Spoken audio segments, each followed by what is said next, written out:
Halo Sobat Maiken dimanapun Anda berada, jumpa lagi kita bersama dalam Maiken Podcast. Cerita kita, cerita positif dan interaktif.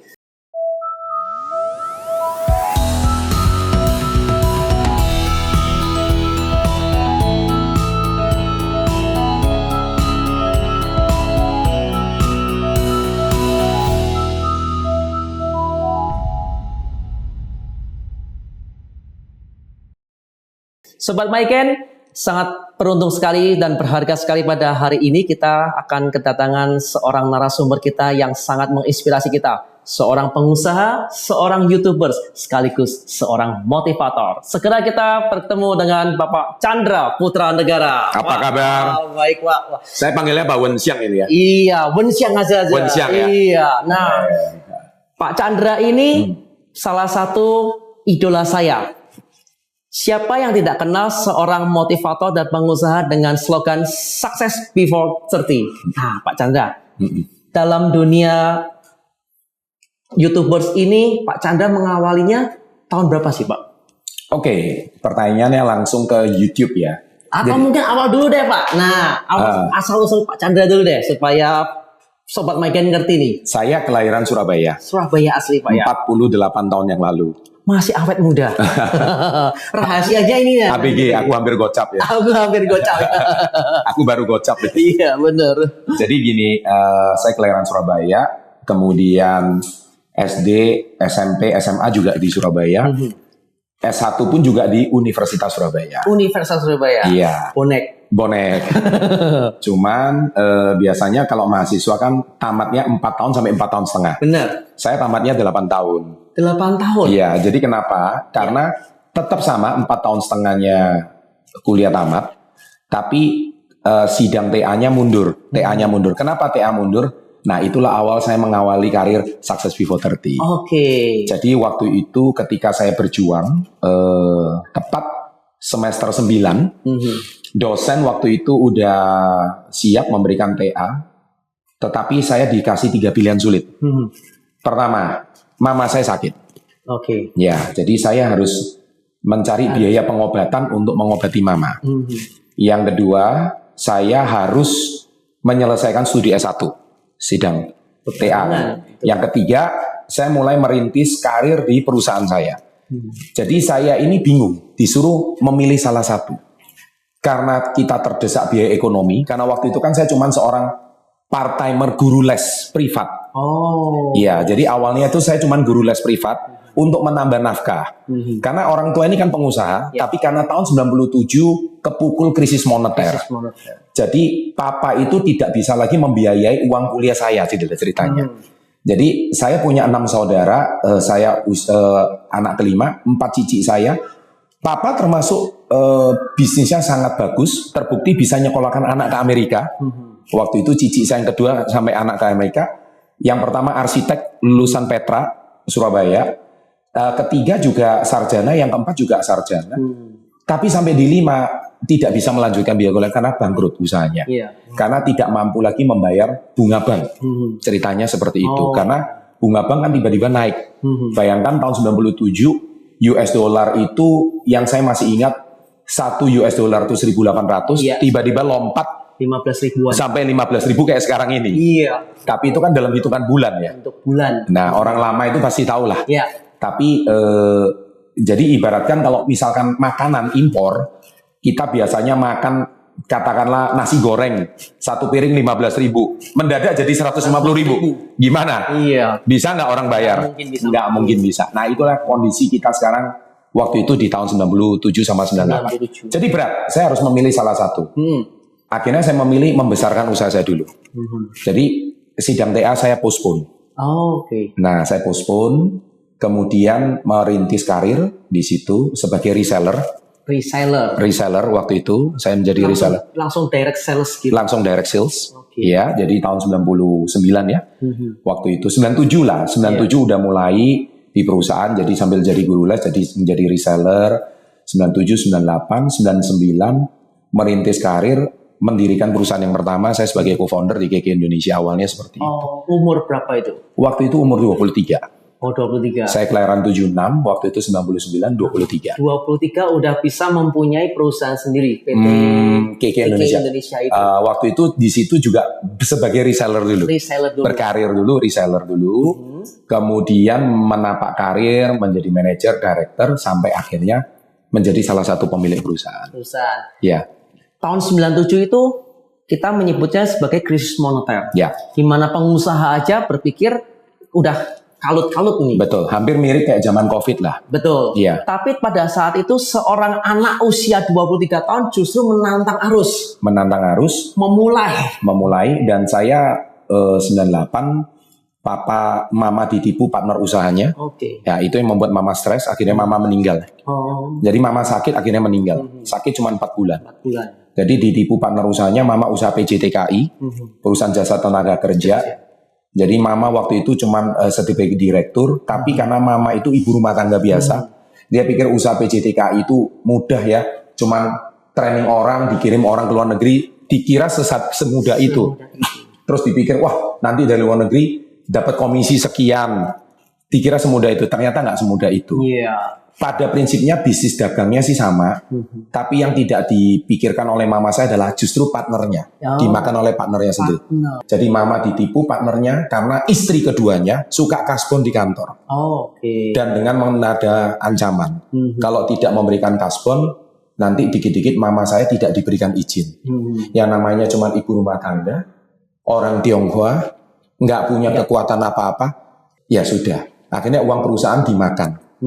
Dan yang saya tahu konyolnya adalah dipakai sama istri keduanya untuk apa? Membiayai anaknya untuk dugem. Aduh. Itu karma buruk apa itu menimpa keluarga kita. Dan waktu itu akhirnya mama sampai harus kehilangan uang sekitar hampir 500 juta rupiah tahun 1997. 97, 500 juta gede. US dollar masih 1.800. 1.800. Kita masih ingat kalau kirim ke Hong Kong, dapat Hong Kong dolar waktu itu berapa ya? Ya masih murah ya waktu itu ya. Jadi dibayarkan US dollar. Masih ingat seperti itulah kurang lebih. Dan akhirnya mama meninggal. Jadi semua dijual, nggak bisa nutup hutang. Rumah juga habis. Rumah yang kita tinggal pun harus dijual ke temennya papa gitu loh. Jadi habis-habisan. Jadi saya kuliah pun juga sudah nggak punya uang. Karena yang namanya ditipu, itu tahu rasa nggak ya ditipu? Iya. Macam kayak orang kemarin ditipu robot trading, sama lah. Jadi ini malah bukan ditipu, mending robot trading itu kan kelakuan sendiri. Ini ditipu partner. Ditipu partner sendiri. Ya nggak bisa apa-apa. Akhirnya justru malah mama saya yang dirugikan, tetapi malah akhirnya mama saya yang dibuat seolah-olah mama saya berhutang. Jadi berhutang. Tapi akhirnya secara hukum ya nggak bisa apa-apa karena ketika mama saya meninggal ya sudah habis gitu. Dan sekitar setengah tahun yang lalu, saya masih mampir ke ex kantornya mama saya. Rupanya security-nya masih sama. Saya bertanya hal ini gitu. Saya tanya sama security-nya, Pak masih ingat nggak sama saya? Aduh saya udah lupa. Udah lupa, dulu masih kecil. Waktu itu masih kecil ya. Saya cerita, Pak saya ini anaknya Ibu Madelena Tracy. Astagfirullah dia bilang gitu. Bapak ini yang dulu anak cowoknya ya. Iya. Cerita ini dikonfirmasi sama beliau dan benar. Mama sempat bangkrut karena partner. Usaha Pak Chandra. Waktu itu saya di bidang direct selling, saya menjual vitamin. Iya. Itu sendiri atau partneran juga? Partner dong. Kan saya ibaratnya cuman salesnya ya. Iya, kan cuman reseller aja ya. Jadi kan kita bukan pemilik perusahaan. Gitu. Iya. Bisa beli putus lah. Beli putus dari ini. Nah, belajar dari ilmu-ilmu cara bisnis itu. Apakah ada ilmu atau belajar atau? Nah kebetulan di perusahaan KK Indonesia ada memberikan ilmu pelatihan gratis ya. Jadi kita dididik bagaimana menjadi sales yang profesional. Bukan cuma sales tapi bukan cuma pedagang tapi dididik jadi pengusaha. Jadi membangun tim, bagaimana manajemen tim, bagaimana membangun tim yang dari satu sales sampai ke seluruh Indonesia. Ya, jadi dari satu provinsi ke provinsi yang lain sampai akhirnya sekarang kita punya cabang di 27 provinsi dan 44 cabang. PT KK? Yes. Berarti sudah cukup lama? Sudah cukup lama dan tahun ini usia yang ke-25 tahun. 25 tahun? Iya, persis. Jadi Kita mau berulang tahun di Bangkok tahun ini.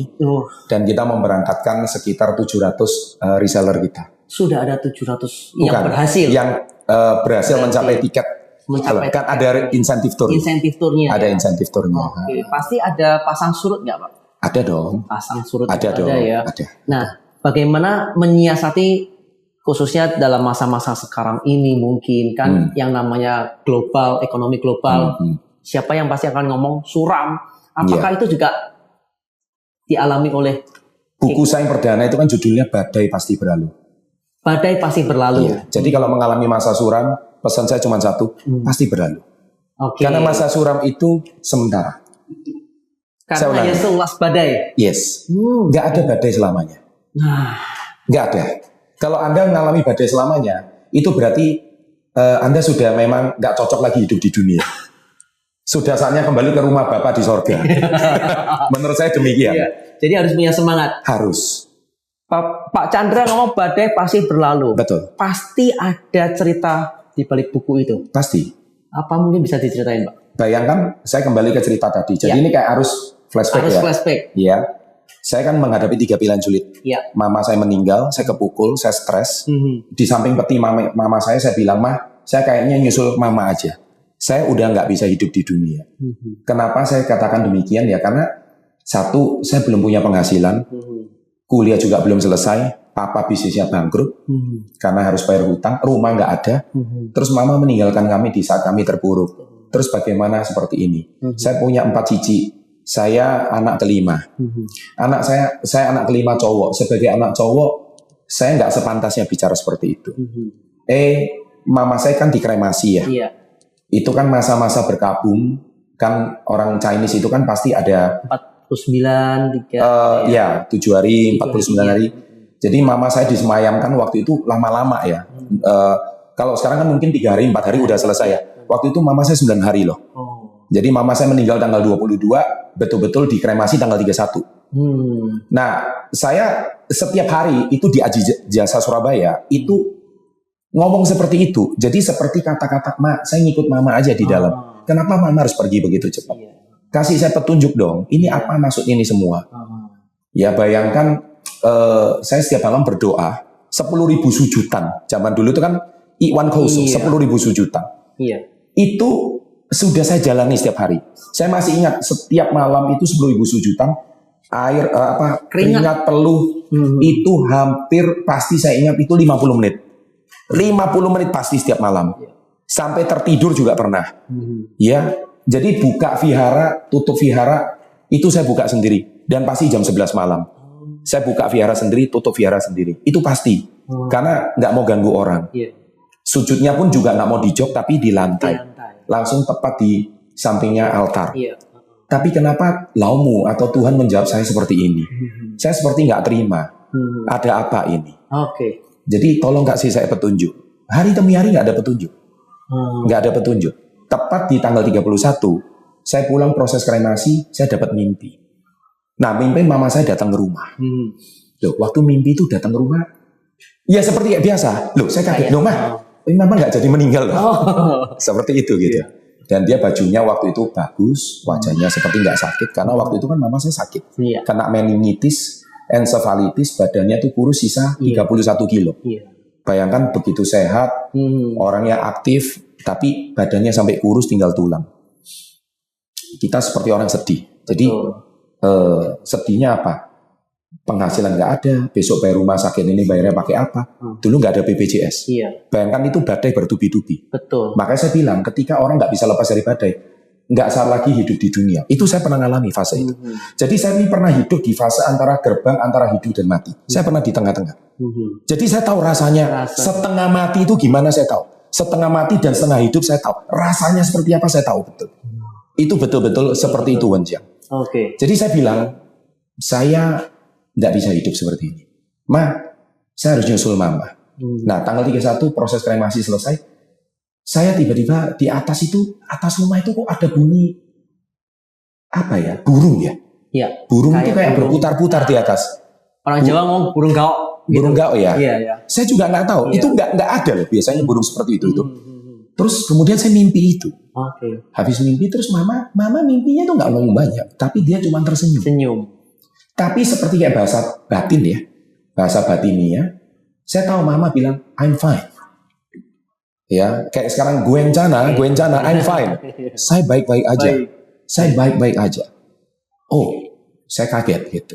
Saya baik-baik aja, jadi saya nggak seperti yang kamu kira. Iya. Saya baik-baik aja. Betul. Jadi udah setelah itu senyum hilang dia. Oh. Ya, jadi saya langsung tahu saya harus bangkit. Jadi saya nggak boleh terpuruk. Saya nggak boleh nyusul beliau. Langsung tersadarkan dari Seketika pertama itu ya. kamu harus lanjutkan perjuangan. Di balik musibah pasti ada berkah. Selalu ada Badai pasti berlalu. Dari situlah inspirasi badai pasti berlalu itu terjadi. Dan memang badai itu sebenarnya jadi sebuah proses pendewasaan Pasti, bagi kita ya. Pak, pasti, ya? pasti.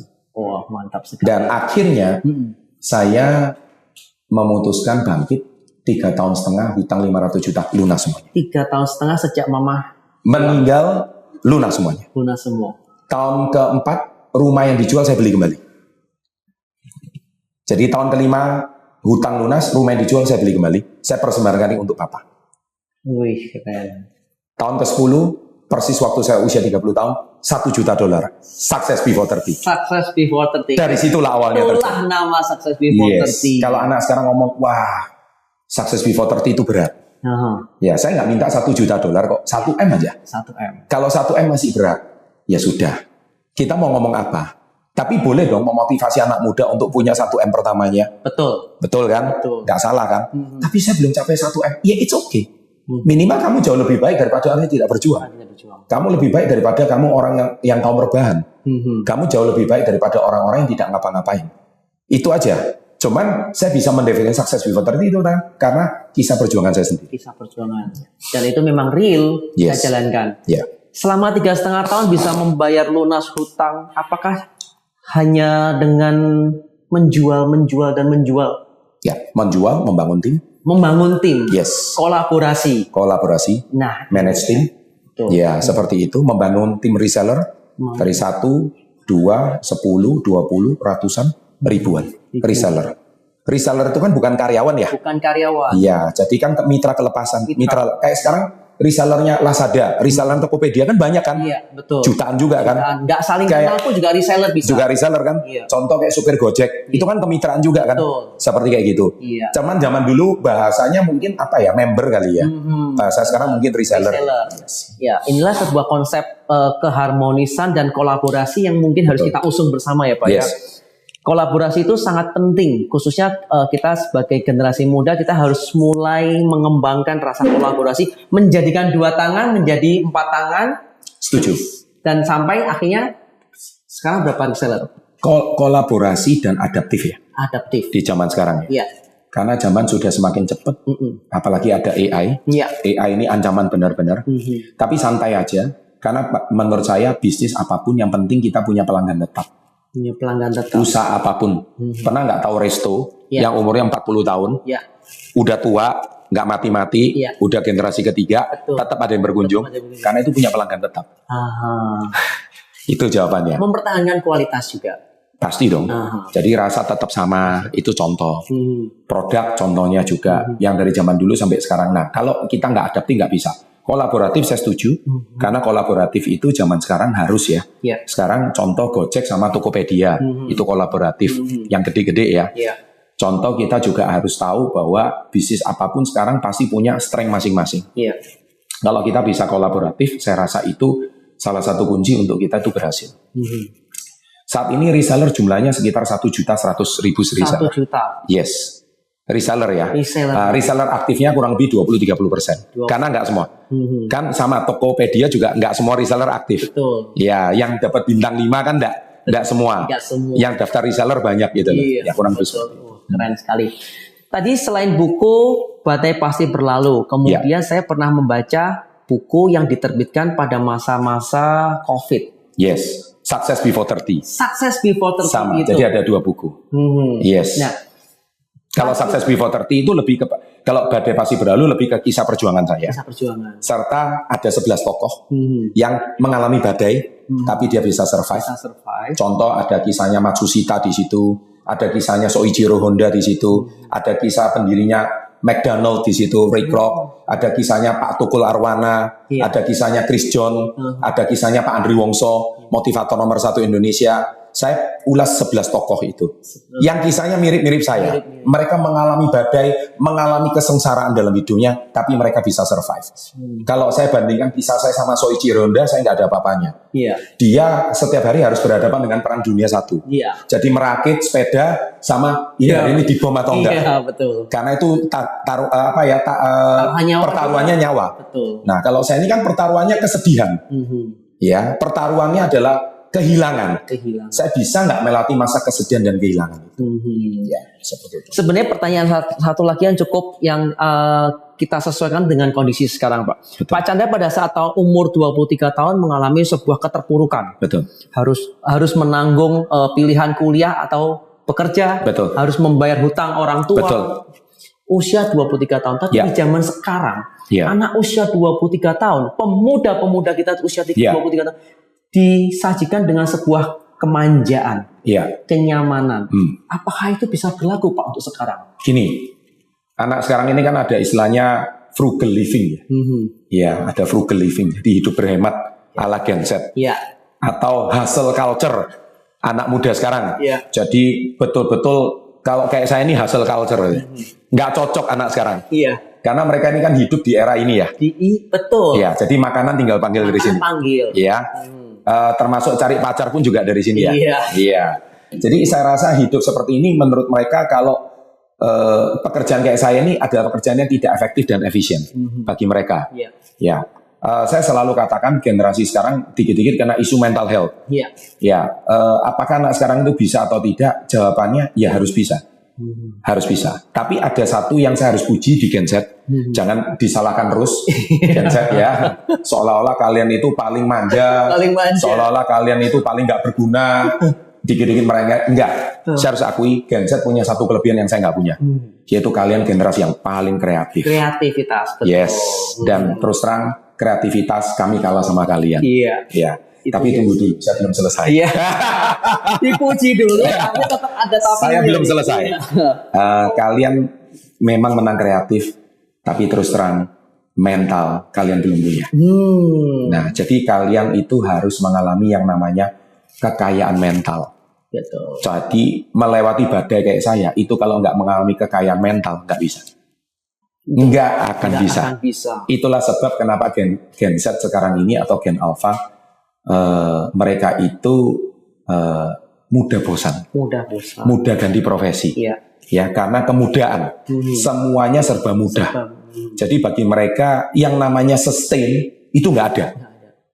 Makanya saya selalu bilang anak sekarang tiba-tiba anak muda kaya cepet dari TikTok Shop, sebentar, cuman modal satu gudang kecil 1 tahun, wah tiba-tiba meledak. Bisa punya mobil mewah, rumah mewah. Saya sudah bilang sementara. Sementara ya, Pak ya. Dari tadi saya bilang sementara. Betul. Sukses sementara, gagal juga sementara. Bukan cuma sukses loh. Bukan cuma gagal sementara. Sukses itu juga sementara. Kalau Anda itu sudah juara 1, turun podium, itu mantan juara 1. Mantan. Betul. Nggak selamanya juara 1. Kamu nggak awas, juara 2 sampai juara 10-nya siap menggantikan posisimu. Sama. Kamu hari ini kaya raya, itu mantan. Sementara. 1 tahun itu sementara. Kamu nggak awas, tahun depan digantikan orang lain. Itu pesan saya. Kenyamanan udah sementara, lupa seenak-enaknya. Saya merasa diri udah kaya. Mental ya, Pak. Itu mental. Jadi jatuh bangun itu wajib. Itu standar. Sama kayak atlet capek latihan itu standar. Itu bukan kewajiban, itu standar. Bukan kewajiban, standar. Kalau mau jadi juara, capek itu pasti, lelah itu pasti, menderita itu pasti. Kemudian bingung itu pasti. Nah, kalau kalian melewati fase ini, kalian tetap bingung menderita, bagus, itu standar. Itu paket menuju sukses. Prosesnya demikian. Karena percaya nggak percaya, setiap orang itu memang harus melewati fase ini. Dan itu baru standar, belum istimewa. Masih standar. Itu baru standar. Orang sekarang kalau ngomong, aduh aku tuh sudah menderita, udah ngirit, makan cuma di warteg. Sebenarnya itu masih standar ya? Itu standar. Itu wajib. Mau sukses ya? Iya kan? Standar. Jadi nggak ada yang bagus. Jadi jangan menjual kesedihan. Iya. FYP nanti. Kesedihan. Menjual kesedihan itu FYP. Iya. Karena apa? Karena dianggap itu hal-hal yang lumrah. Saya bilang itu standar. Dan lucunya ternyata saya menjual kesedihan bisa kaya. Nah, cilaka. Menjual kesedihan itu juga sementara. Karena akan ada yang lebih sedih lagi. Jadi menurut saya menjual kegalauan itu makanya kenapa Indonesia sinetron laku. Iya. Iya. Menjual kesedihan. Ya, lama-lama kamu jadi aktor aja. Iya. Nggak usah jadi pengusaha. Benar. Akhirnya bikin konten terus kan? Bikin drama terus kan? Nah. Yes. Jadi kalau saya sih nggak cocok. Nggak cocok ya. Nggak cocok. Ya, karena hidup itu sudah drama yang harus diselesaikan. Harus diselesaikan. Bukan drama yang nggak ada akhirnya. Drama dalam drama lagi. Iya, kacau. Nggak bisa. Kacau, Pak. Ya, Nggak bisa. benar, Pak. Ya seperti itu. Nah, Pak, kalau anak sekarang, nah kita tayangan ini kita tujukan memang untuk generasi muda. Ya. Ada istilah, aduh aku lagi stres, akhirnya pelarian. Ya. Dan celakanya ini pelarian zaman sekarang tuh sangat mungkin berbahaya, Pak. Entah itu ke miras, entah itu ke narkoba, Yap. entah itu pergaulan bebas. Oke. Pak Chandra Ngalami. ngalami. Saya juga pernah remaja, ya kan? Saya juga pernah nakal. Saya suka main biliar. Ya. Biliar. Tapi bedanya satu, untung didikan orang tua itu bagus. Iya. Jadi saya bukan perokok. Bukan perokok. Saya nggak suka miras. Tapi semua kenakalannya itu dilarikan ke olahraga. Nah, Makanya saya juga juara taekwondo kan. iya. Ya, itu dia. Kenakalan yang paling nakal apa, Pak? Ingat nggak? Saya itu pernah melakukan satu penyesalan. Godain guru. Kenakalan apa Gurunya itu, mohon maaf ya, giginya itu maju. Ya. Jadi saya itu pernah satu kali itu nyesal. Saya betul-betul menyesal. Melalui podcast Maigen ini saya ungkapkan semoga hari penyesalan saya ini diampuni. Iya. Pernah suatu hari itu guru itu masuk kelas. Karena satu kelas itu jengkel sama dia. Sama. Nah, saya itu jadi leadernya. Oh, kepala geng. Kepala gengnya. Iya. Jadi membawa aspirasi. Jadi memang sudah punya bakat itu untuk menjadi provokator tuh memang punya bakat gitu. Iya, Pak. Sebelum jadi motivator. Jadi waktu itu saya itu bilang satu kalimat, guru itu sampai nangis. Saya itu sedih. Jadi kalau saya ingat sampai sekarang itu saya sedih gitu. Jadi guru itu cerita begini. Hari ini siapa yang mau maju ke depan? Semua nggak tahu. Kenapa? Nakal kan semua kan? Iya. Saya jawab keras di belakang. Nggak ada yang maju, Bu. Oh, yang maju cuman giginya, Bu. Saya ngomong gitu. Nggak ngajar nggak saya ngomong gitu. Guru itu langsung keluar nangis. Oh. Aduh, saya pulang itu nggak bisa tidur. Oh, saat itu ada rasa penyesalan. Sangat menyesal. Saya sangat menyesal. Dan akhirnya sebagai seorang cowok ya. Nah ini cowok ya, saya ulangi ya. Kalau namanya cowok itu berani berbuat, harus berani bertanggung jawab. Harus gentle. Iya. Karena saya ini kan dilatih bela diri. Iya. Bela diri itu harus kesatria. Iya. Jadi saya langsung minta maaf sama gurunya. Ibu, saya betul-betul menyesal dengan kata yang tadi saya ucapkan. Ya Chandra, lain kali jangan begitulah. Saya betul-betul ibu mau terima nggak terima, saya siap dihukum. Saya minta maaf itu keceplosan, Bu. Minta maaf secara pribadi. Saya langsung minta maaf hari itu juga. Nggak tahu gurunya mau terima atau enggak ya. Tapi yang penting saya sudah. Lah pasti. Saya harus berani gentle dan bertanggung jawab. Nah, anak sekarang ini kan habis ngelempar sembunyi tangan. Sembunyi tangan. Iya, siapa yang ngomong nggak tahu. Nah, itu menurut saya nggak gentle. Iya. Nah, itu kenakalan saya yang paling nggak bisa saya ampuni. Nggak itu bisa sebenarnya. ampuni. Yes. Tapi setelah itu kembali lagi dengan Umum lah ya. Umum ya. Kenakalan anak pada umumnya ya. Nah. Ya, godain teman apa ya umum lah ya. Nah, dulu kita merasakan pernah kenakalan remaja karena kita remaja. Betul. Sekarang ketika menjadi seorang motivator, pernah nggak ngalami anak yang remaja, mungkin resellernya Pak Chandra Sering. yang juga Sering. nakal. Sering. Saya ada satu murid, dia itu habis mukul papanya. Ya. Jadi papanya ini salah satu orang kaya. Tapi di smackdown sama dia. Wow. Terus ditanya, dia puas melakukan itu. Nah ini kan berarti ada luka batin. Tidak ada rasa penyesalan. Tidak ada penyesalan. Dan dia datang saya dengan bangga. Saya berhasil mukul KO papa saya. Dan itu memang udah saya nanti-nanti lama. Saya tanya, Berarti ini kan luka batin yang paling dalam. Iya. Ini kan kasus ekstrim. Betul. Saya tanya sama dia, kenapa kamu lakukan itu? Ya memang sudah lama saya lakukan itu. Kenapa? Ya karena dia melukai batin mama saya. Karena di luaran girlfriend-nya banyak. Iya. Pacarnya banyak. Dan kalau setiap saya minta waktu sama papa saya, Pak, mama kasihan nangis. Oh, mamamu kurang duit, ambil duit di laci. Jadi semua dibungkam pakai duit. Pakai duit. Oke, sudah kamu jangan ganggu papa sibuk. Pak, saya cuma kepingin ngobrol sama papa. Dia panggil sekretarisnya, kasih dia duit jajan, kasih dia permen jajan. Jadi segala sesuatu itu dinilai dengan duit. Pak, saya tuh waktu rapotan, saya tuh pengen sekali raport ini diambil sama papa. Kenapa yang ambil selalu asistennya papa, ajudan papa? Papa nggak ada waktu. Baik Pak, kalau gitu, papa anggap semuanya bisa diganti dengan duit. Nih Pak, ganjarannya. Saya pukul papa, saya hantam papa. Itu rasa sakitnya. Dan saya puas hari ini. Nah, hari itu saya sharing sama dia, ngobrol hati ke hati. Datang jam 11 malam. Saya ngobrol nggak terasa sampai jam 6 pagi, 7 jam. Jadi malam itu saya nggak tidur.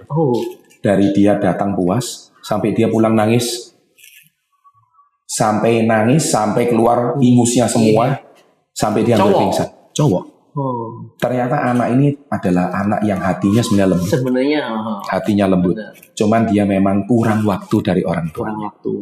Jadi kadang-kadang teman-teman, kalau kalian punya kasus seperti ini, orang tua yang memang terlalu sibuk, tidak punya waktu dengan anaknya, jangan salahkan kalau misalkan suatu hari pembantumu yang membesarkan anakmu itu, kalau dia sakit, dia lebih menangisi pembantumu daripada menangisi kamu. Makanya jangan ada penyesalan 2 kali. Karena dia itu adalah anak kandungmu, bukan anak pembantu. Itu pesan saya. Nah, apa yang saya sampaikan pada dia, saya cuma kasih komparasi yang sederhana aja. Betul, mungkin papamu saat ini terlalu sibuk. Tapi saya nggak kenal papa kamu. Tapi saya cuma kenal semua orang tua di dunia. Dia tanya, apa itu? Semua orang tua di dunia ini pasti membesarkan anak dengan cinta kasih. Dia ngomong, bullshit. Jangan bicara cinta kasih sama saya. Nggak ada itu. Tenang. Saya ngomong gitu. Saya bilang, kalau kamu bicara dengan penuh emosional, hari ini kita nggak usah bicara. Tapi kalau kita mau duduk dari hati ke hati, saya akan cerita dari orang tua seluruh dunia. Nah, akhirnya dia berbicara, saya cuma ngomong satu kalimat. Mau dengar? Mau dengar. Oke. Kamu hari ini lahir dari bayi, tahu di rumah sakit mana? Nggak tahu. Tapi pasti di rumah sakit dong. Ada bidan yang melahirkan dong. Nggak mungkin orang tua kamu melahirkan sendiri. Ya betul. Saya tanya, bidan itu perlu biaya? Perlu dong. Itu biaya dari mana? Dia diam. Ya pasti dari papa. Nggak mungkin kamu lahir itu langsung dilahirkan tanpa biaya. Nggak mungkin. Kedua, kamu bisa badan segede ini, bisa ngebanting papa kamu sekarang. Apakah dari lahir gede bayi sampai tiba-tiba segede ini? Otomatis, nggak mungkin. Pasti kecil ada yang ngasih susu dong. Susu itu dari mana? Dari mama, setuju. Tapi mama yang ngasih makan siapa? Papa. Dia diam. Dia mulai diam di situ. Nggak mungkin dong mama kamu tiba-tiba ngasih makan, ngasih ASI, dan ketiga ASINya mama habis. Kamu bisa minum susu kaleng. Susu kaleng itu dari siapa? Dia mulai diam. Saya lanjutkan lagi. Ketika susu kaleng udah selesai 2 tahun, dan kamu tumbuh lari-lari, kamu punya mainan dong masa kecil, kamu punya foto kan waktu masa kecil, kamu punya baju, itu yang beliin siapa? Dia mulai diam. Diam, dan dia mulai pukul tembok. Dia nggak terima. Nah itu luka batin dia. Dia mulai pukul tembok. Jangan lanjutkan kata-katanya. Saya nggak terima itu. Itu nggak terima atau kamu nggak mau terima. Karena yang saya sampaikan fakta. Saya nggak mau lanjut, terserah. Dia mulai meneteskan air mata. Nah, karena saya sudah bicara langsung ke hatinya. Selama ini kan hatinya tertutup oleh kedongkolan, emosi, kejengkelan. Dan saya rasa anak sekarang juga banyak seperti itu. Pelariannya ke sosial media, mengumpat-ngumpat bahasa-bahasa di kolom komen, bahasa satu kebun binatang keluar semua, karena ketidakharmonisan di keluarga. Itu yang terjadi zaman sekarang. Dulu bedanya dia nggak punya tempat pelampiasan, sekarang tempat pelampiasannya di sosial media. Dia bikin komen, kemudian dia bikin konten, maki-maki, teriak-teriak. Itu sebenarnya adalah bentuk rasa ketidakpuasan dia di dalam keluarga. Nah, itu adalah hal-hal seperti itu. Sosmed ini tempatnya orang introvert, tempat surganya orang-orang yang punya konflik, Dan ini surganya. Iya. Mereka bebas berbicara. Bebas berbicara. Zaman itu belum ada sosmed. Iya. Tapi dia melampiaskan pada saya. Dia pukul tembok sampai tangannya berdarah. Ya, terus dia pukul lagi dan dia nggak rasa sakit. Silakan lampiaskan. Karena itu bentuk kekesalanmu. Dia nangis menjadi-jadi. Menangis sampai ingusnya keluar semua. Dan terakhir dia sampai hampir pingsan. Dan lemas. Dan napasnya sesak. Karena dia konflik kan. Iya. Di satu sisi dia jengkel, tapi di sisi yang lain nggak pernah ada yang bicara sisi kebaikan ayahnya. Iya. Nah, saya sentuh itu. Saya nggak bicara ayah dia, saya bicara ayah seluruh dunia. Secara general. Secara general, seluruh dunia pasti seperti itu. Dan saya mungkin belum cerita lagi, mungkin waktu itu ayahnya belum sukses. Ya. Bisa jadi uang susunya pinjam sama tetangga, pinjam sama saudara. Bisa jadi mamanya yang kerja. Bisa juga. Kita nggak ada yang tahu. Iya. Kan dia cuma lihat sisi dongkolnya sekarang. Iya. Mungkin mamanya cemburu, papanya banyak girlfriend. Iya. Pak, dia cerita kejelekan papanya, dia termakan omongan mamanya. Kan kita nggak tahu. Betul. Tapi sisi positif ayahnya kan nggak ada yang tahu. Iya, saya tahu. Exactly. Oh, dan akhirnya bisa kembali. Yes. Dan akhirnya Ya. pagi hari dia pulang sama ayahnya, dia udah peluk ayahnya. 2 hari kemudian dia foto, dia kirim sama saya. Saya udah minta maaf sama ayah. Yang dirasakan apa? Sebagai Pak Chandra yang sudah ibarat kata memberikan motivator mungkin, Ya. memberikan motivasi, kebahagiaan, kepuasan atau apa? Motivator itu berasal dari 2 kalimat. Motive and action. Iya. That's called motivation. Iya. Before we action, we have a motive. Jadi sebelum kita memberikan tindakan, harus ada motif. Nah, motifnya itu apa? Kita harus cari tahu motifnya apa. Kayak saya tadi, minta maaf sama guru. Saya ada motif. Memang satu kelas jengkel. Karena kalau ngajar menjengkelkan, Iya. ada motifnya. Saya melakukan action, tapi action yang salah. Aksinya salah. Ya, jadi actionnya melukai perasaan. Tapi saya minta maaf. Nah, karena saya langsung sadar. Nah, ini motifnya apa? Jengkel sama orang tua. Masa kecil yang tidak bahagia. Nah, tapi saya memberikan action. Nah, jadi disitulah namanya motivasi.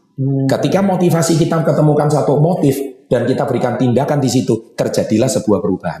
Nah, dimulai dari sebuah kesadaran. Kalau itu kan semuanya nggak ada sebuah kesadaran. Iya. Kita membangun kesadaran, ketika kesadaran terjadi, dia sadar, langsung terjadi sebuah motivasi. Nah, kesadaran ini kan sesuatu dimensi yang nggak kelihatan. Iya, betul. Nah, ketika dimensi yang tidak kelihatan ini, sama seperti kita dulu itu kalau ingin sukses, kita harus membangun sebuah impian. Walt Disney juga sama. Dia itu cuma berlihat, membuat inspirasi dari seekor tikus. Iya. Tikus ini kenapa kok lucu ya? Kok lari-lari bisa mencari jalannya sendiri? Kalau tikus itu hewan yang menjijikkan, hewan yang mengerikan, hewan yang dibenci sama semua orang. Tapi hewan ini pintar sekali. Oke deh, saya punya inspirasi. Gimana kalau image tikus yang menjijikkan, kotor ini, saya ubah jadi boneka yang lucu dan disukai sama semua orang. Dan akhirnya terinspirasilah Mickey Mouse dari situ. Dan gimana kalau semua tikus yang menyenangkan ini bisa membahagiakan semua orang. Nah, itu kan semua dari tidak ada. Tapi bangun dari sebuah kesadaran, dari sebuah motif. Dan akhirnya terjadi sebuah tindakan. Punya motivasi.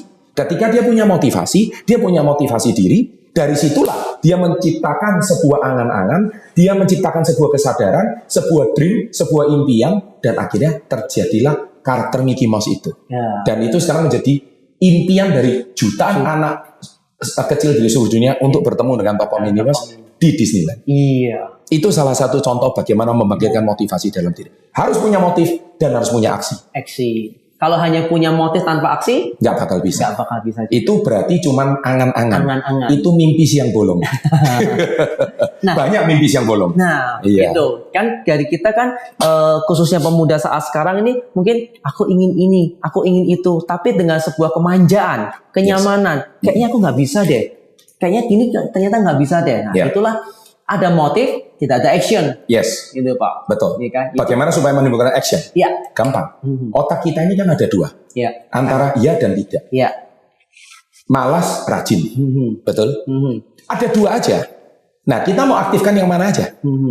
Kalau kamu aktifkan yang malas, ya jadilah hari ini kamu menjadi orang yang malas. Wah, saya hari ini contoh bangun pagi, lari pagi aja. Ya. Bangun pagi kan pilihannya 2. Habis bangun, lari pagi, atau tidur lagi. Tidur lagi. Iya. Kita mau aktifkan yang mana? Iya. Kalau kita udah bangun, capek memang berat. Ketika capek berat di awal, nggak apa-apa. Memulai sesuatu itu susah. Tapi tidak memulai sesuatu adalah salah. Nah, Coba diulang lagi coach ya. Memulai sesuatu itu susah. Susah. Tapi tidak memulai sesuatu itu salah. Iya. Nah, jadi kita kalau memulai itu memang berat. Tapi kalau kita memulai sesuatu, yes. Nah, dari situ akhirnya practice make perfect. Bisa karena biasa. Jadi awalnya berat, lama-lama biasa. Jadi kebiasaan. Sama. Nah, jadi ketika anak muda ini sekarang ngomong, jadi jangan salah. Anak muda itu sebenarnya nggak ada yang malas. Nggak ada yang malas. Dia tuh cuma belum ketemu alasan yang kuat aja. Kalau dia sudah punya alasan yang kuat, contoh gini, besok kamu kena pinjol, contohnya gitu kan. Kalau kena pinjol pilihannya cuma dua, fight lebih keras, atau kelenger, sudah nggak bisa bayar, nggak bisa apa-apa. Nyerah. Nah, kenapa kamu sampai pinjam pinjol? Kamu menggadaikan barang, contohnya di pegadaian, ya kamu harus tebus dong. Harus berani fight. Betul. Untuk kalau kamu punya pressure, punya tekanan, kamu harus tebus. Betul. Nah, harus ada motifnya, harus ada alasan yang kuatnya. Kenapa kamu mau fight kerja? Oke, saya cicil mobil. Berani dong cicil. 36 bulan contohnya. Ya setiap bulan saya harus anggarkan dana contohnya sekian untuk mengangsur. Ya sudah, dia punya goals. Ada motifnya untuk saya mau mencapai kenikmatan, ya saya harus benar-benar berjuang. Nah, jadi sukses itu cuma dua. Gain atau pleasure. Ya, atau avoid pain. Jadi ketika kita gain pleasure, nikmat atau menghindari rasa sakit. Ketika kita mau cari kenikmatan, ya fight, kita akan kejar ini. Atau yang kedua, kepepet, menghindari rasa sakit. Nah, ilmu motivasi yang paling bagus itu memang kepepet. Kalau kepepet, motifnya keluar sendiri, actionnya keluar sendiri. Nah, jangan-jangan anak muda sekarang kurang kepepet. Nah, karena kenyamanan dan kemanjaan. Karena pulang ke rumah masih ada papa mama yang nyediain makan. Nah, kalau saya pulang ke rumah, mangkok nasi aja nggak ada. Waktu itu, saya buka tong nasi nggak ada. Padahal ayah saya juragan beras. Loh, susah nggak itu? Susah. Juragan beras, tapi cari beras nasi aja nggak punya. Nah, itu motivasinya motifnya itu udah yang level 100 itu. Kalau anak main Mobile Legends sekarang itu ulti itu. Contohnya itu. Betul itu. Udah yang paling top. Nggak bisa lagi. Nah, itu udah rasa sakitnya yang paling tinggi itu. Nah, anak sekarang ini kalau ngomong rasa sakit, saya mau tahu sih definisi rasa sakitnya anak muda sekarang itu seperti apa sih? Contohnya baper. Nah, istilah baper. Ya kan? Ini loh. Overthinking, baper itu sudah menjadi sebuah kayaknya penderitaan. Padahal di luar dari itu sangat besar. Nah, sensitif ya. Sensitif ya Pak ya. Nah, itulah. Jadi kalau ngomong paket itu nggak bisa cuman mau sukses. Gagal harus mengikuti. Dan gagal itu komponennya banyak. Ditertawakan, dicibir, dimaki, dikritik, dipermalukan. Itu bagian. Anak sekarang bisa nggak? Dikit-dikit, aku baper keluar kerja. Nah, kalau kayak gitu, semua tempat kerja seperti itu. Nggak, kalau gitu, wah saya nggak suka kalau ada bos. Ya buka usaha sendiri. Kalau buka usaha sendiri, siap nggak? Nanggung utangnya. Mencari permodalannya. Bayar bunga banknya. Kalau enggak, gimana? Ya itu tadi. Hidupmu sudah nggak cocok hidup di dunia. Jadi yang benar ada introspeksi diri. Itu adalah proses standar untuk membuat diri kita lebih maju. Memacu diri sendiri justru. Nggak ada pilihan lain. Standar itu. Saya kan dari tadi sudah ngomong, itu standar. Itu bukan istimewa. Masih standar. Standar itu. Itu sangat luar biasa. Saya ulangi kata standar itu dari tadi. Wajib itu standar. Standar. Proses itu memang harus sakit. Memang. Iya ya. Kalian itu jangan cuma mau belajar ilmu sukses. Kalian harus belajar ilmu penderitaan. Harus. Kalian harus belajar ilmu pengorbanan. Kalian harus belajar ilmu kelaparan. Benar. Kalian harus belajar ilmu hutang. Kalian harus belajar ilmu dipermalukan. Kalian harus belajar ilmu dikritik. Kalian harus belajar ilmu ditertawakan. Kalian harus belajar ilmu ditolak. Kalian harus belajar ilmu ditipu. Itu standar. Oke. Bagi sekarang mungkin kayaknya ada nggak seperti itu? Dijauhi semua kan? Dijauhi. Nggak bisa. Dilewati. Itulah mungkin milenial akan lebih susah mencapai kesuksesan. Bukan susah. Mereka nganggap itu kenapa harus berdarah-darah? Mengapa harus berdarah-darah? Instan maunya. Iya. Padahal mie instan juga harus dimasak ya. Harus masak, butuh 5 menit juga untuk menikmati. Gak seinstan-instan apapun. Kalaupun instan juga perginya juga instan. Betul. Suksesnya, tunggu dulu belum selesai. Itu sementara. Kalau kamu nggak awas, hilang lagi. Nah, berbicara mengenai sukses itu, kalau misalnya nggak di maintenance, ini begitu juga sebagai seorang YouTubers. Seorang YouTubers Merintisnya Saya mulai terjun ke dunia sosmed itu tahun 2011. 2011 sudah Itu lama. mulai dari Twitter dulu. Twitter. Yes. Jadi Twitter itu saya mulai aktif. Membuat Facebook fans page itu tahun 2010. Saya mulai aktif itu di Twitter 2011 dan saya tahu kenapa orang follower bisa banyak. Itu rupanya kuncinya cuma dua. Kalau lu bukan artis, Iya, atau kedua harus bikin konten. harus bikin konten. Jadi kalau artis wajar follower banyak. Kamu nge-tweet satu aja, hahaha, yang retweet banyak. Iya. Cuma hal-hal. Cuma hahaha aja. Betul. Kenapa gua hahaha nggak ada yang retweet gitu? Betul. Nggak ada yang komen. Iya. Ya, sama seperti dulu Michael Jackson. Bidet, bidet. Sekali bidet 5.000 US. Iya. Nah, kamu bidet ngamen di pinggir jalan, siapa yang mau bayar kamu? Dilempar sepatu kamu. Sama. Iya. Jadi itu bedanya kamu sama artis. Oke, so cara untuk bagaimana punya follower yang banyak sederhana, bangun konten. Bangun konten. Saya baru sederhana. Untuk membangun konten ya kamu tahu strength-mu di mana, kelebihanmu di mana. Kelebihan kita. Nggak mau ikut orang lain boleh, tapi kamu tetap punya ciri khasmu Ciri sendiri. khas kita. Nah kalau saya kan memang basicnya guru, jadi saya tahu kalau guru mau belajar sama murid mau belajar sama guru kan ada uang iuran loh, Iya. uang les kan, Iya. entah itu privat atau apa, pribadi atau apapun. Nah sama. Dan ini saya kasih kontennya gratis. Ternyata konten saya ketika saya ngajar disukai orang. Oke. Nah itulah strength-nya di situ. Jadi apa yang saya sampaikan ternyata mudah dicerna. Apa yang saya sampaikan ternyata bisa diterima semua kalangan. Bahkan dari orang yang tidak punya uang sekalipun bisa menikmati konten saya. Dari retweet, makanya saya dulu ketika bangun konten itu sampai saya punya 50.000 follower di Twitter waktu itu. Iya. Hasilnya satu, setiap Jumat, setiap Rabu, setiap Senin, Senin, Rabu, Jumat, jam 7 malam, saya ada cool tweet namanya. Oke. Kuliah Twitter. Oh, mereka nungguin itu. Akhirnya bisa ditunggu-tunggu ya. Ya, ditunggu jam 7 malam. Oke, siapa yang siap absen? Ngacung. Sama kayak anggap aja di kelas. Ya, kelas. Jadi waktu saya nulis, itu langsung kenceng gitu. Jadi retweetnya dari 1, 2, sampai ratusan retweet. Awalnya tuh seperti itu. Ketika nge-tweet itu inspirasinya langsung muncul. Enggak. Kembali lagi dari studi kasus. Studi kasus. Contoh kayak cerita saya tadi, Iya. saya kan bisa buat studi kasus. Kasus ini ada seorang murid bla bla bla bla bla bla. Iya. Ketika saya buat itu bisa jadi 10 konten. 160 karakter kali 10, 1600. Setiap karakter itu di retweet sama mereka. Oh. Jadi waktu itu saya kaget. Ya. 2011 saya tuh ke Starbucks. Waktu ke Starbucks, saya pesan kopi, ada salah satu stafnya tuh ngomong, "Pak Chandra P Negara ya?" Iya, yang di Twitter ya waktu itu. Saya bilang, gila, ini orang kagak kenal sama saya, tapi dari tulisan aja dia bisa kenal saya. Padahal nggak lihat foto. Kalau Twitter Belum. kan belum ada foto. Belum, dia baca tulisan aja, orang bisa nyapa saya. Nah, saya anggap Twitter waktu itu paling hebat. Bahkan saking hebatnya Barack Obama bisa jadi presiden gara-gara Twitter. Twitter. Ya kan? Kalau sekarang TikTok dan sebagainya. ya. Akhirnya 2013 saya mulai coba di dunia YouTube. Jadi 11 tahun yang lalu. Ya. Belum konsisten. Jadi saya publish satu video, saya training di kantor waktu itu, men-training seller saya. Saya memberikan training, saya publish. Rupanya yang nonton kaget saya. Saya diemin aja.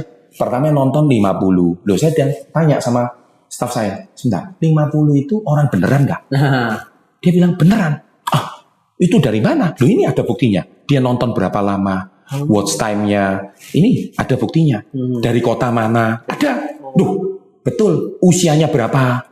Terus kemudian gendernya apa? Kan ada semua ya. Iya. Data YouTube kan statistiknya ada semua kan. Saya kaget. Beneran nggak? Dari kota mana bisa ketahuan? Wah, 50. Terus diam-diam lagi 500. Loh, Oh. diam-diam lagi 2000. Loh, saya loh ini 2000 beneran. Nah. Saya ngomong, saya seminar paling banyak ini orang 2000. Ini kok saya sekali ngomong, kok ditonton 2000? 2000. Iya. Saya langsung ngebayangkan saya berada di dalam ruangan seminar, ditonton 2000 orang. Bedanya waktu itu saya bicara, ngumpulin orang. Iya. Ini saya bicara sekali, dan saya letakkan di YouTube selamanya, orang bisa nonton terus. Dan saya kaget, video itu ditonton, akhirnya terakhir sampai 50.000 orang. Saya mau 50.000, berarti ini 1 GBK dong. Iya. Kaget saya. Nah, YouTube ini mainan apa pula ini? Iya kan? Pada saya belum ngerti. Akhirnya 2015 saya konsisten membuat konten sampai hari ini. Misinya sendiri apa, Pak? Edukasi. Edukasi. Kembali lagi, saya kan guru. Memberikan berbagi. Saya kan edukator. Iya. Saya kan suka berbagi. Dan saya ini kan menolong orang-orang yang tidak beruntung. Ya. Iya kan? Yang dulu kalau ikut seminar motivator itu kan berbayar kan? Berbayar. Nah, saya kan memberikan pelatihan gratis. Iya kan? Iya. Loh, kalau misalkan mau berbayar premiumnya ya join komunitas saya aja. Saya nggak buka kelas kok. Iya, seperti itu. Oh, keren. Iya, seperti itu. Sehingga sekarang menjadi sukses berapa channel, Pak? Saat ini Success Before 30 sebenarnya membawai 4 channel ya. 4 channel. 4 channel ya. Jadi SB30, Success Before 30. Jadi kita punya holdingnya namanya SB30. SB30, logo kita kan SB30 ini. Iya. Saya pakai. Jadi kita juga punya saat ini 4,1 juta 4 juta 110 subscriber. Sebetulnya bisa lebih kenceng. Asal saya mau main shorts sekarang ini. Tapi shorts ini kan shorts ini kan cuman konten sesaat ya. Iya. Kalau mau full education ya saya tetap konten aslinya gitu. Makanya saya tetap konten yang berjam-jam. Orang yang suka ya suka nonton aja gitu. Terus kemudian saya juga punya channel dokter SB30 Health. Channel SB30 channel dokter terbesar saat ini di Indonesia untuk di YouTube. Kategori kesehatan yang alami. Bukan kimiawi. Organik ya. Organik. Jadi makanan alami, tips-tips alami, pengobatannya pun kalau bisa suplementasi, bukan pengobatan secara obat-obatan kimia, bukan. Jadi dokternya pun juga dokter naturopati, bukan dokter yang medis yang kita kenal gitu loh. Dokter naturopati kan diakui di luar negeri ya. Betul. Indonesia mungkin belum. Jadi mengobati orang dari makanan ya.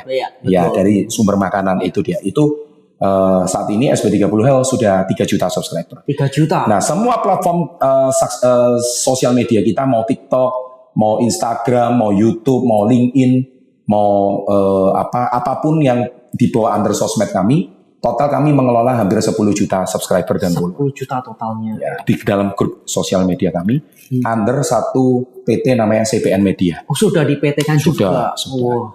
Iya, itu anak usaha kita yang ketiga. Saya kan punya 7 anak usaha. 7. Iya, di luar co-founder KK Indonesia. Nah, iya. Berarti proses benar-benar sukses before 30 itu memang bukan teori. Bukan. Sudah dibuktikan langsung. Memang. Ya, sementara itu tadi. Ya. Ilmu standar dan ilmu sementara itu tadi. Standar dan sementara. Iya. Mau menderita dulu Harus. sebagai bagian dari proses. Wajib. Itu standar. Iya. Jangan ngomong kamu yang paling menderita di dunia. Nggak ada itu. Ya. Semua orang ngalami. Untuk semua. Kamu lihat pesepak bola terkenal mana yang nggak ngalami penderitaan? Nggak ngalami kebosanan, yang nggak ngalami kejenuhan. Semua ngalami. Alami. Yes. Gitu.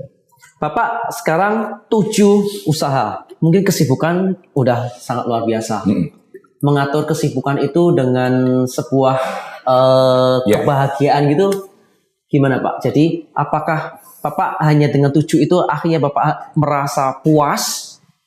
Ataukah untuk meraih sebuah kebahagiaan? Gini, yang membuat saya ini selalu punya motivasi tinggi, itu karena saya hidup punya visi. Visi. Ya, kamu temukan orang-orang sukses di dunia ini, Iya. siapapun mereka pasti punya visi. Oke. Kita lihat negara aja, contoh kayak presiden kita, ada visi 2045. 2045. Itu visi. Iya. Jadi kita itu mau dibawa kemana, sudah ada visinya. Nah, apa bedanya sama orang gagal? Orang gagal itu Tidak hidup punya yang penting mengalir aja. Iya. Ya, jadi yang terpenting Besok makan. ya urusan besok dipikir besok. Ya, rezeki besok dipikir besok. Oke. Rezeki hari ini dipikir hari ini. Oke. Ya, lebih masih penting kalau ada rezeki. Iya kan? Nah, jadi mereka itu nggak punya ada visi. Ya, karena hidupnya cuma day by day aja. Day by day. Nah, kalau orang yang sukses, mereka itu bisa manage perusahaan banyak, bisa manage tim banyak. Pasti mereka punya visi. Ya, jadi sekarang banyak usaha saya juga sudah autopilot. Saya nggak kelola, semua dijalankan direksi. Saya di belakang aja sebagai komisaris saja. Kalau enggak kan saya mana bisa bikin konten nama Maiken. Justru ini sebuah keberuntungan banget. Ya. Kita udah ngincer waktunya mau undang, takutnya sibuk. Iya. Kan, Ya. Lalu Pak, membagi waktu sebenarnya susah nggak sih Pak? Itu masalah kebiasaan. Kebiasaan ya Pak. Saya dari kecil sudah terbiasa sibuk. Jadi sibuk itu saya tidak suka dengan kata sibuk. Saya lebih suka dengan kata manajemen waktu. Manajemen waktu. Iya. Jadi saya bilang kalau ketemu orang yang nganggur, itu nggak bisa dijadikan partner. Harus cari partner yang orang sibuk. Orang sibuk. Karena orang sibuk itu orang bisa kerja. Nah, oke. Ya, kalau cari partner harus cari orang yang sibuk. Iya. Karena dia bisa kerja dan dia pasti mau punya fighting spirit. Nah, jadi kalau ada orang yang selalu ada waktu, itu berarti orang nggak punya pekerjaan itu. Udah. Ditanya gini, jawabnya cepat, ada waktu. Makanya banyak orang minta nomor HP saya minta maaf, saya selalu kasih ke Aspri saya. Kalau Aspri yang jawab cepat. Cepat. Memang dibayar untuk menjawab cepat. Untuk menjawab. Iya. Kalau saya mungkin jamnya baru seminggu. Aduh. Tapi kemarin siang WA saya balasnya cepat. Makanya Ya. saya ini beruntung Iya. banget loh Sobat Mike dari begitu kemarin Pak Chandra ada waktu nggak saya mau ke Surabaya. Wah langsung. Karena udah dinotis. Kalau udah dinotis sama orang dalamnya Wenxiang, makanya saya nggak berani melanggar gitu. Aduh. Iya. Beruntung banget. Sampai hari ini banyak WA yang belum saya balas. Benar. Pak, ketika ngomong sibuk, lalu kapan merasakan orang sekarang, kapan healingnya? Pernah nggak sih Pak? Bagi saya kerja itu healing. Bagi Bapak kerja healing? Iya. Jadi healingnya orang Gen X kayak saya, Betul. itu adalah kerja. Kalau healingnya anak sekarang ini kan ke Bali, Iya, ke betul. gunung, Nah. ya. Oke, jadi gini, itu tidak salah, ya. Tapi kalau kamu ke gunung masih kepikiran duit, itu masalah. Masalah. Ya, itu masalah gitu loh. Itu masalah. Healingnya bukan di situ berarti? Yes. Jadi kalau kamu pergi ke gunung dan sebagainya, sudah nggak mikirin masalah duit, itu baru sukses. Oke. Kalau di sana cepat-cepat, aduh besok bayar cicilan Besok bayar gimana, besok bayar tagihan gimana, sampai di sana nggak ada sinyal, padahal kuotanya nggak punya gitu. Nah itu bagi saya healing yang itu bukan healing, itu pelarian. Pelarian. Ya, jadi kadang definisi healing sama pelarian ini kan dua hal yang tipis. Betul. Nah kalau saya ini punya prinsip hidup itu paling enak kalau sudah jadi hobi dan dibayar. Hobi dan dibayar. Itu paling enak hidup seperti itu. Benar. Nah, temukan hobimu. Tapi kalau kamu hobinya masih belum dibayar, berarti belum sukses. Oke. Nah, saya hobinya kerja. Hobi kerja. Iya, saya hobinya guru. Saya hobinya ngajar. Ngajar. Ternyata dibayar. Loh kan enak tuh. Enak banget menyalurkan hobi Iya, menjadi sebuah tempat untuk Betul. pelampiasan apa yang kita Miliki. miliki, Yes. gitu kan, Iya. dan dibayar. iya. Contoh, apakah hobi itu kan banyak tuh. Kita lihat orang yang punya resto sukses. Itu kan awalnya hobi. Hobi kuliner, Kuliner. dibayar. Benar.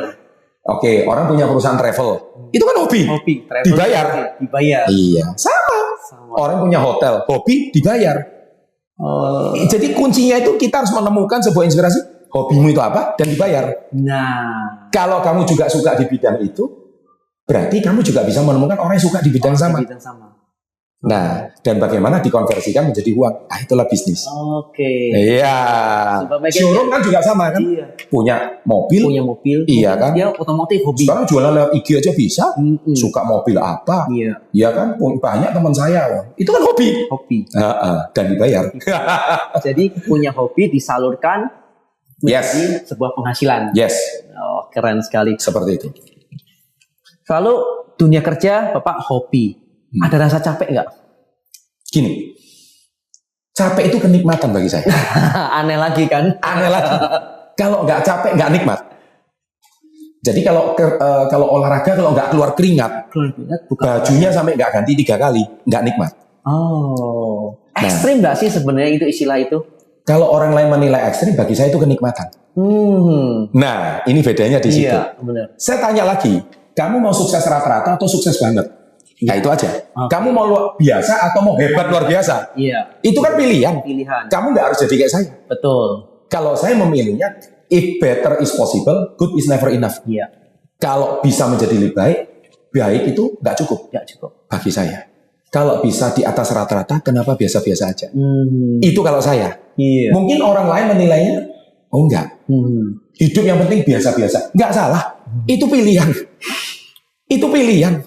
Oh, saya milih healing yang dengan budget pas-pasan. Nggak masalah, itu pilihan. Pilihan. Saya nggak mau pindah tidur hotel bintang 5. Saya maunya hotel kapsul aja 100.000. Karena yang penting budget backpacker. Pilihan. Nggak ada yang salah dengan itu. Selama dilakukan dengan happy. Nggak masalah. Iya. Iya, nggak harus ikut saya. Nah, tapi kalau saya memilihnya tidak. Saya memilihnya di atas rata-rata. Yes. Di atas rata-rata untuk meraih sebuah prestasi tentunya Pak. Betul. Ya?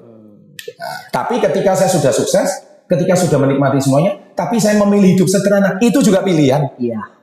Ya kan? Saya tidak perlu flexing apa yang saya miliki. Saya cukup hari ini duduk, diam, dan sederhana, itu juga pilihan. Iya. Benar-benar. Karena sukses itu sederhana gitu. Sukses itu sederhana. Dan hidup itu nggak mahal. Yang mahal itu gaya hidup. Saya selalu bilang seperti itu. Nah, ngomong-ngomong gaya hidup, Pak Chandra gaya hidup ternyata juga pilih gaya hidup sehat. Gaya hidup sehat dan gaya hidup sederhana. Gaya hidup sederhana ya Pak. Saya Ya? sering makan warung kok. Oh iya? Iya, makan teh pinggir jalan. Oh. Saya pernah naik Mercy, berhenti makan nasi pecel di pinggir jalan. Orangnya bingung. Ini beneran gak atau apa? Nggak di konten loh ya? Iya. Nggak di konten. Iya. Orang sekarang kan konten tuh. Konten. Wah, yang ini kaum susah ngomong. Harusnya orang kaya Harus itu seperti hidup ini. ini. Iya. Iya, itu jadi konten. Saya nggak perlu di konten. Sering itu. Sering. Murid saya tahu itu. Banyak Oh. seperti kayak gitu. Itulah. Kalau saya mau kontenin pasti FYP itu. Iya. Gaya hidup sederhana memang kepribadian asali kita mungkin dari Pak Chandra. Ya memang Ya alami. kan? Alami. Karena saya memang dari kecil dibentuk sederhana. Dibentuk sederhana. Waktu saya bisa melunasi semua hutang, ya tetap sederhana. Ya seperti itu. Seperti itu. Meskipun ya saya kalau mau menceritakan prestasi saya udah keliling 5 benua, 40 negara, usia 33 tahun. 33 tahun. 5 benua udah saya keliling semua, 40 negara. Betul. Kalau saya mau ceritakan ya, Iya. saya mau posting 5 benua, ada semua. Ada semua. Mau kota apa aja yang terkenal, dari Amerika Selatan, Amerika Utara, Eropa, semua Eropa Barat, Timur, Utara, udah semua. Udah semua. Iya, Suka traveling dong berarti. sangat suka. Setiap tahun traveling. Waktu pandemi aja nggak traveling. Ah iya betul. Iya, jadi paspor 5 tahun sekali pasti habis. Pasti habis. Pasti habis. Stempelnya penuh. Pasti penuh. Pasti penuh. Itu traveler memang seperti itu. Traveler ya, Pak, Iya. ya. Nah itu healing. Dan yang penting waktu traveling nggak mikir duit. Nggak mikir duit. Nggak mikir duit. Oke. Jadi kalau makan kita lihat tabel kanan atau tabel kiri. Ya. Kalau masih mikir tabel kanan, wah larang ya. Ah. Wah mahal ini, Mahal. belum sukses. Oh. Lihat tabel kiri, yang suka Yang beli. suka beli. Iya. Tapi tetap Ini kan terkesan antara yakin sama sombong kan. Yakin sama sombong kan beda tipis tuh. tergantung sudut pandangnya Pak. Yes. Ya kan? Kalau kita melihat untuk proses kemajuan, ini adalah yakin. Kalau ini adalah sebuah pencapaian prestasi, menikmati kerja keras kita, wajib, bahkan layak. Ya. Duit bukan hasil korupsi, Ya. iya kan? Saya bukan hidup dari duit anggaran, Ya. bukan hidup dari pemerintah, Betul. tidak digaji negara. Negara Chandra Putra sih. Iya.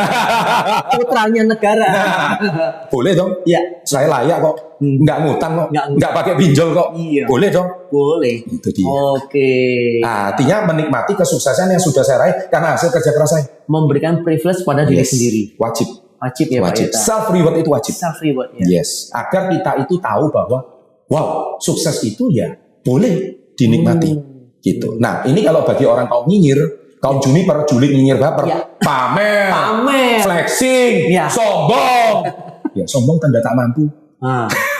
Iri tanda tak mampu, beraninya bacot di sosmed doang. Iya. Diajak ketemuan enggak berani. Iya benar. Iya. Ini ilmu banget Pak. Iya. Ngomong traveling, Bapak ternyata saya melihat Bapak vegetarian juga. Yes. Susah nggak Pak menjalankan aktivitas Bapak sehari-hari? Sebelum saya berangkat, saya sudah pesan sama tour and travelnya, saya vegetarian. Di-prepare semua sama mereka. Dan ternyata memang gampang. Dan memang nggak susah. Nggak susah. Kalau ngomong susah ya susah. Ya. Kalau memang ngomong gampang ya gampang. Semua dari kita sendiri mindset. Loh kan travel kita yang bayar. Travel kita. Dia menjual jasa. Ya dia harus menyiapkan jasa yang kita mau dong. Betul. Loh kalau nggak bisa jasa ya saya pilih travel lain. Iya. Yes. Oke. Kita terakhir lah. Terakhir Oke. kita soal bahas mengenai vegetarian nih Pak. Ya. Motivasi Bapak sebenarnya vegetarian itu apa? Asal usul. Saya bervegetarian waktu saya usia belajar itu usia 17 tahun. Awalnya itu saya sebagai seorang vegetaris karena faktor religi ya. Iya. Jadi saya memang benar-benar merasa vegetarian ini memang pilihan hidup. Dan ternyata zaman dulu restoran vegetarian nggak segampang sekarang. Iya. Tapi saya merasa vegetarian ini sehat kok. Ya terbukti istri saya juga vegetarian, anak saya dua-duanya dari kandungan sudah vegetarian. Sudah vegetarian. Sampai hari ini. Sekarang anak saya yang gede, usia 15 tahun, atlet basket, atlet taekwondo, tahun lalu dapat 6 medali emas. Ini mau diambil Jawa Timur, atlet popda. Iya. Yang kedua, juara juga modern dance, cewek, aktif. Kemarin lomba lari, aktif, sehat dua-duanya. Iya. Kalau soal kesehatan, tidak usah ditanya. Vegetarian luar biasa. Banyak atlet MMA itu juga vegetarian. Vegetarian. Atlet NBA juga banyak vegetarian. Jadi saya rasa kalau dari segi kesehatan itu teliti aja. Ada film namanya Game Changer 2018 itu juga membahas tentang vegetarian. Bagus sekali. Nah, jadi vegetarian menurut saya oke. Oke, Pak. Nah, jadi saya juga belajar. Terus yang kedua juga faktor religi. Saya juga pelajari unsur spiritualitasnya. Vegetarian sangat bagus. Ya. Membuat pola pikir kita juga menjadi lebih positif mungkin. Yes, karena kita ini hewan aja kita nggak konsumsi. Ya. Gimana kita mau berperi ke binatangan ya? Kita jangan berperi ke hewanan, peri kemanusiaan aja. Kemanusiaan saja. Iya, iya, lebih baik yang seger-seger aja. Seger-seger. Sayur-sayur aja, buah-buahan aja. Saya ini pemakai sabu-sabu loh. Sayur-sayuran, buah-buahan. Sayur buah-buahan, sabu-sabu ya, Pak bener ya. Oke, berarti rasanya tuh Bapak itu di dunia kerja mempunyai sebuah spirit untuk memotivasi orang, untuk ke internal tubuh sendiri juga menghargai dengan gaya hidup sehat. Jadi rasanya ini Sobat Maiken nggak salah untuk harus kita contoh, jadikan sebagai panutan. Hidup itu pilihan. Pilihan. Saya kalau mau dijadikan panutan ya terima kasih. Tapi sebenarnya saya juga masih belajar. Jadi kalau dijadikan panutan ya panutanlah kepada Tuhan Yang Maha Esa. Iya. Jangan panutan kepada manusia. Nanti kecewa loh. Iya. Tapi kan sebagai tolak ukur paling tidak tolak ukur. Ada nggak Pak di antara semua kesuksesan ini masih ada kekurangan nggak merasa yang dalam hidup Bapak? Wajar lah. Namanya juga manusia. Itu ya, Pak. Masih ada juga. Iya. Kalau kita merasa diri kita sempurna ya sudah jadi Buddha saja. Iya kan? Sudah jadi Tuhan saja. Itu sempurna sudah. Harus terus iya, Pak. Harus dong. Dan kita harus introspeksi diri. Dan saya sekali lagi bilang hidup itu pilihan. Nggak harus vegetarian. Tapi kalau bisa lebih baik, kenapa pilih rata-rata? Kalau dari piramida makanan yang terbaik adalah vegetarian, kenapa kita nggak pilih? Betul. Saya rasa sekarang orang-orang Barat, ya itu mereka lebih aware dari kita. Betul. Dan mereka itu lebih, kita lihat di India, hampir setengah penduduknya juga vegetarian. Itu banyak orang pinter, orang intelek itu. Ya itu luar biasa. Luar biasa. Jadi menurut saya vegetarian is a lifestyle. Jadi kalau ketika lifestyle ini bagus, kenapa kita nggak coba? Ya, that's it. Keren Pak. Itu sangat aja. memotivasi banget Pak. Tanpa terasa juga ini udah 1 jam lebih. Yes. Wah. Mungkin kita ada waktu lagi kita ngobrol-ngobrol. Siap. Boleh Pak ya? Selama bisa membantu Maiken, saya selalu sediakan waktu. Pak, terakhir Pak, motivasi untuk pemuda. Closing statement. Closing statement. Saya selalu tidak pernah lupa tentang cerita analogi tentang 2 cangkir teh. Iya. Dulu pernah, saya sekarang ulang lagi. Masih ingat itu? Lupa ya? Waktu pandemi. Waktu pandemi ya. Tuh, hidup itu seperti 2 cangkir teh. 1 teh pahit dan 1 teh manis. Jadi, teh mana yang mau kamu habiskan dulu? Kalau kamu habiskan teh manis, maka suatu hari kena sedikit tetes saja teh pahit, kamu udah merasa sangat pahit. Itulah Gen Z sekarang. Kenapa dikit-dikit teriak? Kenapa dikit-dikit capek? Karena hidupmu terlalu enak. Nah, sesekalilah merantau. Biar kamu tahu, sesekali nggak dikasih duit sama orang tua, rasanya kayak gimana? Kalau cuma cerita, nggak qualified. Makanya saya pesan orang tua, jangan kasih duit. Waduh, orang tua nggak tega. Ya, salahmu sendiri. Kalau anakmu mentalnya pecundang, salahmu sendiri. Karena anak bisa tumbuh dari mental pecundang, karena orang tua yang punya dominan. Orang tua yang punya andil besar.